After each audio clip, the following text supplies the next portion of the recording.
Good afternoon सगळ्यांना. आता आपण CDPचे जे प्रश्न आहेत ते बघणार आहोत. ज्या विद्यार्थ्यांना बॅच जॉईन करायची आहे, कारण टॉपिक तुम्हाला सगळं येथूनच मिळतात. ज्यांनी टॉपिक माहिती आहे त्यांना प्रश्न सॉल्व करता येतात. फक्त आपली प्रवेश फी 1000 रुपये आहे. त्यामध्ये तुम्हाला सर्व नोट्स, ऑनलाईन टेस्ट ॲप, सर्व प्रश्नपत्रिका उपलब्ध होतात मराठी आणि हिंदीमध्ये. आणि तुम्ही मोबाईल नंबर 9561 99 34 66 यावर संपर्क करू शकतात. आपण आता पहिला प्रश्न बघूया. पहिला प्रश्न आहे, एक प्रगतिशील कक्षा में. आता प्रगतिशील कक्षा जे असेल, प्रगतिशील शिक्षण जिथे येत असेल त्यामध्ये काय लक्षात ठेवायचं, विद्यार्थी अनुभवाने शिकतात, त्यांच्या गरजा पूर्ण केल्या जातात. या संबंधी प्रगतिशील शिक्षणावर तुम्हाला प्रश्न विचारला जाऊ शकतो. प्रगतिशील कक्षा में पाठ्यचर्या किस प्रकार होती है. म्हणजे प्रगतिशील शिक्षणामध्ये पाठ्यचर्या म्हणजे जे तुम्ही पाठ्यपुस्तकावर जे चर्चा असते, बरोबर आहे का नाही, ती कशा प्रकारे असतात किंवा अनुभव आधारित असते का, या संबंधी आलेला प्रश्न आहे. पहिलं, बेहद कठोर होते. जर तुम्ही प्रगतिशील कक्षा आहे याच्यामध्ये जर बेहद कठोर म्हणजे एकदम कठीण जर पाठ्यचर्या केली तर ही पण चालणार नाही. विषय को खंडित रूप से संगठित करती है, जिससे विषयों को कोई पारस्परिक संबंध नाही. म्हणजे जर तुम्ही वेगवेगळे विषय आहेत, बरोबर आहे का नाही, आपण काय करतो, विषय एकमेकास संबंधी किंवा एखादा टॉपिक असेल तो टॉपिक एकमेकांमध्ये संबंधित करण्याचा प्रयत्न करतो. म्हणजे काय, तो पुढचा टॉपिक त्यांना चांगल्या प्रकारे कळेल. पण जर इथे आपण खंडित रूप से म्हटलेले, काय म्हटले, खंडित जर केला म्हणजे या टॉपिकचा त्या टॉपिकशी काहीच संबंध लागत नाही. आता उदाहरणार्थ गणित घ्या, पहिला टॉपिक तुम्हाला आला तर त्याच्यानंतर दुसरा टॉपिक येईल. जर दोघं टॉपिकचा ताळमेळ लागत नाही तर त्याचा उपयोग होईल का, असं चालेल का आपल्याला, तर असं चालणार नाही. म्हणजे दुसरा ऑप्शन पण इथे उत्तर येणार नाही. तिसरा ऑप्शन काय म्हटलं बघा, बच्चों की रुचिया व क्षमताओं के अनुरूप संघटित की जाते. म्हणजे ज्या मुलं आहेत त्या मुलांच्या क्षमता काय आहेत, त्यांची आवड काय आहे, त्यांना काय आवडतं, हे तुम्ही प्रगतिशील शिक्षणामध्ये माहिती करून घेतली पाहिजे. मग कशा प्रकारे अध्यापन केलं पाहिजे, या सगळ्या गोष्टी, म्हणजे 3 ऑप्शन काय बेस्ट आहे. चौथं काय म्हटलं, जानकारी को असंगतीत तुकडं मी प्रस्तुत करणार. म्हणजे इथे पण तेच दिलं, काय, खंड करा. म्हणजे त्यांचा एकमेकाशी काहीच संबंध लागत नाही आणि ते तुम्ही शिकवत बसा. चालेल का, चालणार नाही. म्हणून ऑप्शन 4 पण हे चुकीचं आहे. म्हणजे 3 ऑप्शन एकदम बेस्ट आहे. कारण काय, त्यांचे अनुभव असेल, त्यांची आवड असेल, त्यांच्या क्षमता असतील, या आधारे प्रगतिशील शिक्षणामध्ये शिकवलं जातं किंवा याचा विचार केला जातो. त्याच्यानंतर प्रश्न दुसरा बघा. प्रश्न दुसरा काय म्हणतोय, शिक्षा कक्षा में एक शिक्षक लड़कों से कहता है, पाठ्यक्रम गतिविधियों में गृह विज्ञान को मत लो, तुम लड़की नहीं हो, इससे किसका बढ़ावा मिलेगा. म्हणजे काय, आता हा वरचा प्रश्न एवढा वाचण्यापेक्षा फक्त इथे काय वाचायचं, तुम विज्ञान में भाग मत लो, तुम लड़की नहीं हो. म्हणजे बघा, त्या शिक्षकाला, म्हणजे याचा अर्थ काय होतो, तुम लड़की नाही हो म्हणजे फक्त मुलीच काय करतात, त्या गृहविज्ञान जो विषय आहे त्याच्यामध्ये भाग घेतात. असं आहे का, कुठलाही विषय असं नाही का ते मुलीनेच घेतला पाहिजे किंवा मुलाने घेतला पाहिजे. मग जर त्या शिक्षकाला वाटत असेल तर हा शिक्षक काय, जेंडर रूढीवादीने ग्रस्त आहे. म्हणजे काय, म्हणजे त्याला वाटतं का मुलींनी, आता समजा गुलाबी रंग आहे, पिंक आहे, आता पिंक रंग जर मुलाने शर्ट घातला तर लगेच लोक काय म्हणतात, नाही बाबा हा तर मुलींचा कलर आहे. म्हणजे मुलींचा कलर आहे म्हणजे असं का लेबल लावलेलं आहे. मग या लेबलला काय म्हणतात, जेंडर रूढीवाद म्हणतात. किंवा हे कोणी पण घालू शकतं ना, असं नाही का पिंक मुलींनीच घातलं पाहिजे तर मुलाने घातलं पाहिजे असं नाही. तर ते दोघं घालू शकतात. रंगावर कोणाचं आहे का वर्चस्व, अजिबात नाही. पण आपण काय केलं, मुलीने पिंक वापरला तर तो मुलीचा कलर, ही जेंडर रूढीवादाला काय केलं, एक आपण बांधून दिलं किंवा लेबल लावून दिलं, हा मुलीने वापरायला. म्हणजे मग त्या शिक्षक आपण काय आहे, जेंडर रूढीवादाने काय आहे, ग्रस्त आहे. समता आहे का, समता राहिली असती तर तो म्हटला असता का दोघांनी घ्या, काही प्रॉब्लेम नाही. लचीलापण म्हणजे त्याचं काय म्हटलं असतं, लचीलापण जर उत्तर राहिलं असतं तो म्हटला असता घेऊ शकतात म्हणजे मग लचीलापण. जरी मुलं घेत नाही तरी मुलांनी घेतला पाहिजे म्हणजे लचीलापण. आणि समान हे तर अजिबात येणार नाही. ऑप्शन 2 हे तुमचं उत्तर आहे. प्रश्न तिसरा बघा. प्रश्न तिसरा काय म्हणतोय, जेवढं तुम्ही काळजीपूर्वक समजून घेणार तेवढाच तुम्हाला काय होईल, फायदा होईल. एक छात्र की वैचारिक स्पष्टता का आकलन प्रभावी ढंग से किस प्रकार किया जा सकता है. म्हणजे एक छात्र म्हणजे एक विद्यार्थी शिक्षार्थी त्याच्या वैचारिक पातळीचं काय करायचं तुम्हाला आकलन करायचं आहे. वैचारिक पातळीचं आकलन म्हणजे तुम्ही विद्यार्थ्याला एखादी काहीतरी समस्या दिली, मग आता ती समस्या दिली तर त्याला विचार करू द्यायचा आहे, त्याचा स्वतंत्र विचार करू द्यायचा आहे. वैचारिक पातळी घ्यायची आहे ना, वैचारिक पातळी. पहिलं ऑप्शन काय म्हटलंय, छात्रों को परिभाषा पढ़ने के लिए कहकर. परिभाषा म्हणजे काय, एखाद्याची व्याख्या करायला लावा. आता व्याख्या करून, आता समजा त्रिकोणाच्या दिगकोणांचं तो बेरीज ही 180 असते, ही त्याने व्याख्या केली. याच्यामध्ये त्याला काही वैचारिक करण्यासाठी किंवा त्याचं मत मांडण्यासाठी संधी मिळाली का पहिल्या ऑप्शनमध्ये? तर अजिबात मिळाली नाही. म्हणजे पहिला ऑप्शन बाहेर चाला. विद्यार्थियों को दैनिक जीवन में अवधारणा के अनुप्रयोग के बारे में सोचने के लिए कहकर. म्हणजे काय, विद्यार्थ्याला तुम्ही एखादी अवधारणा दिली आणि त्याच्या दैनंदिन जीवनामध्ये त्या अवधारणाचा उपयोग तो कशा प्रकारे करणार, या संबंधी जर तुम्ही त्याला विचारलं तर तो नक्कीच वैचारिक पातळी म्हणजे विचार करू शकतो, वेगवेगळे उत्तर तुम्हाला येतील. म्हणजे दुसरं ऑप्शन थोडं योग्य आहे. तिसरं ऑप्शन काय म्हटलंय, छात्रों को, बघा हे काय, छात्रों को ये छाल झाले, छात्रों को बोर्ड पर कॉपी करने के लिए कहकर. म्हणजे काय, जे फळ्यावर लिहिलेलं ना ते लिहून टाक. याच्याने वैचारिक पातळीला काही मिळेल का? अजिबात मिळणार नाही. आणि चौथा ऑप्शन काय म्हटलंय, छात्रों को दूसरे छात्रों की प्रतिक्रिया को याद करने के लिए कहकर. म्हणजे तो समोरचा म्हणतोय ना ते पाठांतर कर. याला पण वैचारिक पातळी वाढेल का? अजिबात वाढणार नाही. पण ऑप्शन 2 बघा किती बेस्ट आहे, कारण विद्यार्थ्यांना दैनंदिन जीवनामध्ये ज्या अवधारणा आहेत त्या अवधारणाचा उपयोग करायला लावा, म्हणजे त्यांची वैचारिक पातळी काय आहे याची स्पष्टता नक्की येईल. प्रश्न चौथा काय म्हणतोय बघा, बच्चों के शारीरिक विकास का सीधा संबंध किसे. आता बघा, शारीरिक विकास असेल, सामाजिक विकास असेल, संज्ञानात्मक आणि संवेगात्मक, हे 4 विकास के आयाम आहेत. मग आता याच्यामध्ये आपल्याला काय विचारलेले, शारीरिक विकास विचारलाय. काय विचारलेले, शारीरिक विकास का सीधा संबंध. आता शारीरिक विकासाचा संबंध कुठे येतो, त्यापेक्षा आम्ही तुम्हाला सांगितलं होतं जे येत नाही ते पहिले काढा. आता बघा, आंतरवैयक्तिक संबंध कुठे गेला, शारीरिक विकासामध्ये येईल का? तर अजिबात येणार नाही. म्हणजे चौथा ऑप्शन बाहेर झाला.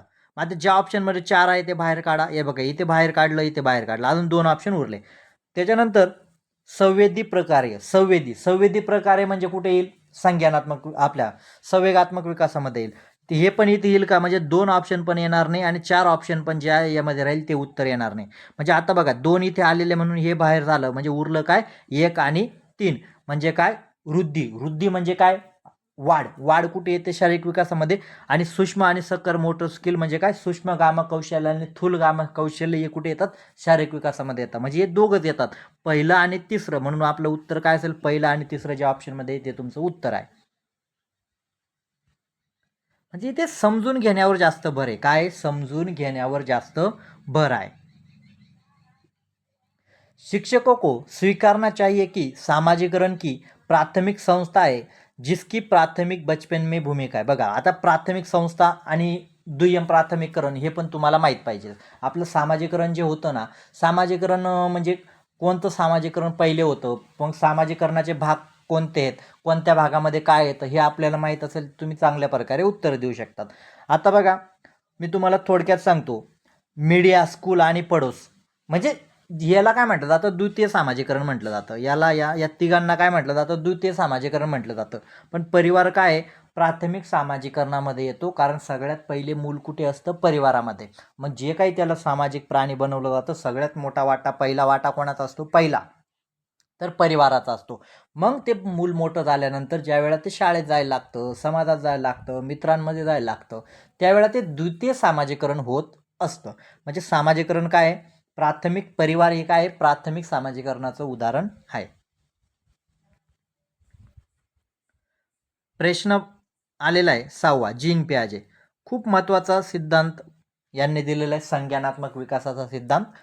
जीन पियाजे के सिद्धांत के अनुसार किस चरण में बच्चे प्रतीकात्मक खेल करने में सक्षम हो जाते. म्हणजे काय, प्रतीकात्मक खेळ. आता प्रतीकात्मक खेळ जर तुम्ही काळजीपूर्वक टॉपिक अभ्यासला असेल, समजून घेतला असेल, प्रतीकात्मक खेळ जे असतात, म्हणजे बघा, प्रतीकात्मक खेळ म्हणजे लहान मुलांना तुम्ही जर आपण म्हणतो असं गव्हाचं पीठ असतं बघा, गव्हाचं पीठ जर आपण काही दिलं तर ते मुलं काय त्याच्यापासून असं साप बनवतील, परत ते मोडून टाकतील. म्हणजे प्रतीकात्मक काय, म्हणजे एका क्रियापासून ती क्रिया करणे, परत ती क्रिया परत आणणे, म्हणजे काय, साप बनवणे परत त्याची गोळी करून घेणे परत साप बनवणे, म्हणजे प्रतिकात्मक खेळ अशा प्रकारे खेळणे में सक्षम हो जाते. तर कुठे असतं, जे मूल 2 ते 7 वर्षाच्या अवस्थेमध्ये असतं तिला पूर्वसंक्रियात्मक अवस्था म्हणतात, त्याच्यामध्ये ते प्रतिकात्मक खेळ सक्षम हो जाते.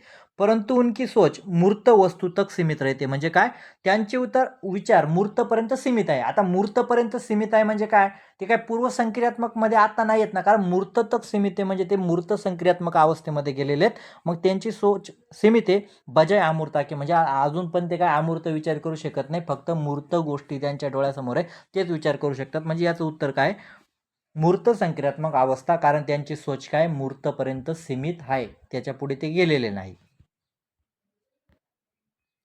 त्याच्यानंतर आलेलं आहे जीन प्याजे, बघा परत जीन प्याजे के अनुसार बच्चों की सोच वयस्कों से किस प्रकार भिन्न होते. आता जीन प्याजेने काय सांगितलं तर लहान मुलं आणि वयस्क यांच्यामध्ये विचारांमध्ये फरक असतो, पण फरक कसा असतो हे तुम्हाला विचारलेलं आहे.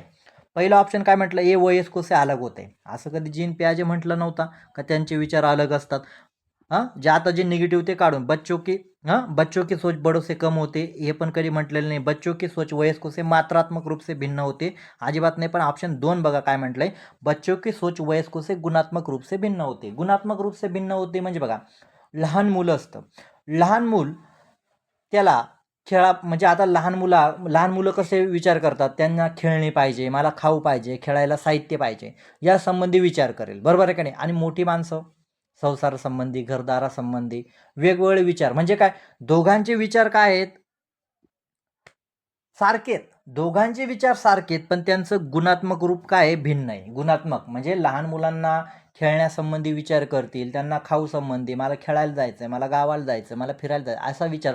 पण मोठ्या माणसांचे विचार काय असेल, वेगवेगळे असतील. बघा, एखाद्या दुकानावर गेलं तर लहान मूल काय करेल, ते म्हणेल का मला घरगुती वस्तू घ्यायची आहे, चहा साखर, अजिबात नाही. ते पहिले खाऊचं काय मिळणार आहे ते पहिले ते बघेल. आणि वयस्कर माणूस काय म्हणेल, नाही बाबा मला साखर द्या, हे द्या. म्हणजे मुद्दा कळाला का तुम्हाला, विचार सारखे आहेत, फक्त त्यांचं गुणात्मक रूप हे वेगळं आहे. प्रश्न आहे, जीन प्याजे के अनुसार निम्नलिखित अनुकलन के भाग. अनुकलन म्हणजे काय, एखाद्या 2 घटनांच्या नुसार आपण वातावरणानुसार वागतो, म्हणजे अनुकलन, समावेश, अशा प्रकारचा हा भाग आहे अनुकलन. आता तुम्हाला मी खूप वेळा सांगितलं की ज्या शास्त्रज्ञांनी ते शब्द वापरले नाही ते पहिले, आता वर जीन प्याजे आले ना, मग फक्त जीन प्याजेचे शब्द आपल्याला माहीत पाहिजे आणि जे वापरले नाही ते पण माहीत पाहिजे. आता अनुबंधन हे कधी जीन प्याजेने वापरले नाही आणि पहाड वापरले, म्हणजे ऑप्शन 3 आणि 4 ज्याच्यामध्ये ते आपलं उत्तर येणार नाही. बघा, चौथ्यामध्ये 3 आणि 4 आलेलं आहे, याच्यामध्ये 4 आलेलं आहे, याच्यामध्ये 3 आलेलं आहे, पण ऑप्शन 1 बघा, 1 आणि 2 म्हणजे समायोजन आणि समावेश काय आहे, अनुकूलनचाच एक भाग आहे. त्याच्यानंतर प्रश्न लेव वायगोस्कीवर आलेला आहे. कशावर आलेला आहे, लेव वायगोस्की. लेव वायगोस्कीने प्रस्तावित किया आहे की सीखना. मग यांनी शिक्षण कसं चालतं, कशा प्रकारे होतो, कुठून होतो, कोणाचा प्रभाव होतो, हे त्यांच्या सिद्धांतामध्ये सांगितलेलं आहे. मग आता ज्याला सिद्धांत माहीत असेल, ज्यांनी बॅच लावलेले, त्यांना मराठीमध्ये सगळे डिटेल दिलेले का सिद्धांत काय आहे, मग त्यांनी कोणकोणता प्रयोग केलेला, म्हणजे कशासंबंधी प्रयोग केला, हे सगळे तुम्हाला सांगितलं जातं. पहिला ऑप्शन काय म्हटलं, एक सामाजिक गतिविधी आहे, थोडं पॉझिटिव्ह आहे. एक शिक्षण प्रक्रिया, एक सामाजिक गतिविधी, कशी आहे मी पण सांगतो. दुसरं ऑप्शन बार अभ्यास आहे. आता लेवायगोस्कीचा जर तुम्ही चांगल्या प्रकारे सिद्धांत केला तर तिथे असं म्हटलं नाही का तुम्ही मुलांना बार अभ्यास करायला लावा. आता बार अभ्यास करण्याचे म्हणजे हा कुठेतरी थॉर्नडाईनचा जो सिद्धांत आहे तिथे अनुकरण करतोय, पण लेवायगोस्कीचा करत नाहीये. अनुकूलन की परिक्रमा. आता अनुकूलन म्हटलं तर हा जीन पियाजेकडे जातोय, तिसरा ऑप्शन हे येणार नाही. विकास से स्वतंत्र होता. आता विकास काय असं एकजुटीचे म्हणजे एक दुसऱ्यापासून काय असतो, असं आपण म्हणतो ना, गुंतलेला आहे. विकास असा स्वतंत्र नाही, गुंतलेला आहे प्रत्येकमध्ये. म्हणजे उदाहरणार्थ शारीरिक विकास असेल, संवेगात्मक असेल, संज्ञानात्मक असेल, एकमेकांमध्ये गुंतलेले आंतरक्रिया दोघांमध्ये होते तेव्हा तो विकास होतो, बरोबर आहे का नाही. असं नाही एखाद्याचा समजा शारीरिक विकास झाला, मग आपण आणि त्याला समजा समाजामध्ये चांगलं वागता येत नसेल, मग आपण म्हणतो का तू एवढा मोठा वाढला आणि तुला कुठे काय बोलावं काय कळतं का. म्हणजे याचा अर्थ काय झाला, फक्त शारीरिक विकास होऊन भागेल का, तर त्याचा सामाजिक विकास पण झालेला पाहिजे. म्हणजे काय स्वातंत्र्य तर अजिबात राहणार नाही. पण एक काय म्हटलंय, एक सामाजिक गतिविधी आहे. म्हणजे या लेवाई गोस्कीने काय सांगितलं होतं का मनुष्य असेल, मनुष्य हा प्राणी असा आहे का जे पण शिकतो ते समाजातून शिकतो. आणि मग त्यामुळे व्यक्तीच्या विकासामध्ये सगळ्यात महत्त्वाचा वाटा यांनी कोणाला दिलेला आहे, समाजाला दिलेला आहे. म्हणजे व्यक्ती भाषा असेल, भाषा शिकत असेल किंवा एखादं कौशल्य शिकत असेल, हे कुठून शिकतो, समाजामध्ये शिकतो. म्हणून यांनी काय सांगितलं, व्यक्तीच्या विकासामध्ये समाजाचं महत्त्वपूर्ण योगदान असतं. समाज का महत्त्वपूर्ण योगदान होत आहे, हे कोणी सांगितलं, लेवाई गोस्कीने. अशा प्रकारचा प्रश्न तुम्हाला येऊ शकतो. फक्त प्रश्न काय होतो, प्रश्न अशाच येतात, फक्त काय होतात ते फक्त थोडे बदलून थोडे फिरून फारून आणलं जातं, उत्तर हे असतं. त्याच्यानंतर ले वाइगोस्की याच्यावर प्रश्न आलेला आहे. ले वाइगोस्कीचा सिद्धांत. ले वाइगोस्की के अनुसार विशेषज्ञों को बच्चों को समीपत विकास का क्षेत्र, समीपत विकास का क्षेत्र म्हणजे काय, समीपत विकास का क्षेत्र म्हणजे तुम्हाला त्या लेवलपर्यंत त्या विद्यार्थ्यांना पोचवायचं आहे. समीपत झेडपीडी, झेडपीडी समीपत विकास का क्षेत्र. तर पर ले जाने के लिए क्या करना चाहिए, म्हणजे विद्यार्थ्याला तुम्हाला समीपत विकासाचा क्षेत्र म्हणजे त्या कौशल्यापर्यंत पोचवण्यासाठी काय करायचं आहे. पहिला ऑप्शन काय म्हटले, अनुकूलन को सुदृढ करना चाहिए. आता अनुकूलन म्हटलं तर जीन पाहिजे होता.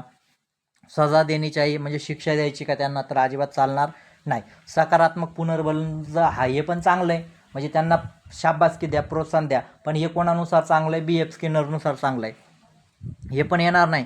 पण ऑप्शन 4 बघा, पाड प्रदान करना चाहिए. म्हणजे विद्यार्थ्यांना जर तुम्हाला त्यांच्या स्तरापर्यंत म्हणजे ते कौशल्यापर्यंत त्यांना पोचवायचं आहे, तर तुम्हाला पाड प्रदान करना चाहिए. म्हणजे वेळेप्रसंगी काय करावे लागेल, तुम्हाला मदत करावी लागेल, परातीकरण द्यावं लागेल, आलंबन द्यावा लागेल. हे बघा, हे 10 प्रश्न मी घेतलेले. आता तुम्हाला हे 4 प्रश्न मी तुम्हाला स्वतः देतो, तुम्ही याचे कमेंट बॉक्समध्ये प्रत्येकाने उत्तर द्यायचे. कमेंट बॉक्समध्ये हे बघा, हा एक प्रश्न आहे, याचं उत्तर कमेंट बॉक्समध्ये. प्रश्न 11 जे उत्तर आहे ते 11, 1, 2, 3 काय उत्तर आहे ते तुम्ही टाकायचं कमेंट बॉक्समध्ये. हा एक प्रश्न आहे. त्याच्यानंतर हा एक प्रश्न आहे. प्रश्न डायरेक्ट सोपा आहे, फक्त फिरून फारून विचारलेला आहे. हा एक प्रश्न तुम्हाला विचारला गेलेला आहे, याचं पण उत्तर कमेंट बॉक्समध्ये मला पाहिजे. प्रश्न 13 याचं पण उत्तर कमेंट बॉक्समध्ये द्या. कमेंट बॉक्समध्ये उत्तर द्या. आणि हा शेवटचा प्रश्न, याचं उत्तर कमेंट बॉक्समधून तुमच्याकडून अपेक्षा आहे. कारण उत्तरं तुम्ही देण्याचे, कारण सगळ्या गोष्टी मी जर तुम्हाला समजवत राहिलं तर मग तुम्ही पण काहीतरी तुम्ही सगळं माझ्यावर अवलंबून राहणार.